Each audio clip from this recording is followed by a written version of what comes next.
آیا آیتم جدیدی توی نویگیشن تسلا اضافه شده؟ بچه‌هایی که حالا با این نویگیشن کار میکنن که قبلا نبود به این شکل. اونم اینه که این کنار یه آیکونی اضافه شده که آدرس جایی که الان هستین رو بهتون نشون میده. وقتی کلیک کنین یه نوار اینجا باز میشه.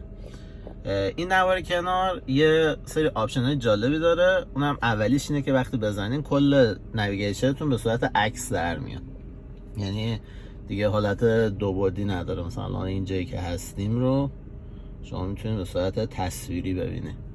حالت بعدیش هم ترافیک لایت ها رو بهتون نشون میده. وقتی که الان خاموشه، وقتی که بخواید یک مسیری رو بزنین بهتون نشون میده که کجا چراغ قرمز هست کجا نیست. و حالت بعدیش هم ایستگاه شارژه، یعنی دیگه لازم نیست موقع حرکت یک ساعت سرچ کنین که سوپر شارژ کجا هست یا نیست. همین رو بزنین سریع همه ایستگاه شارژ رو تو منطقه که هستین، مخصوصا نزدیک ترین به دورترین، براتون لیست میکنه که رو هر کدوم کلیک کنین بهتون دایرکشن میده. حالت بعدی هم در واقع مثل خلبانه هواپیما میتونین توده های هوای فشرده و در واقع کجا چه خبره و چه ابری از کجا میاد و اینا رو همه رو ببینید. این هم خیلی چیز جالبیه.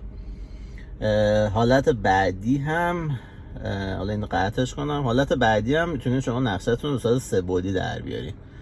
الان 2 بعدیه، وقتی بزنمش 3 بعدی میشه. حالا این ساختمونا اینا رو به صورت مکعبی چیزی نشون میده که اینم جالبه دیگه. حالا فانه. اینم از این.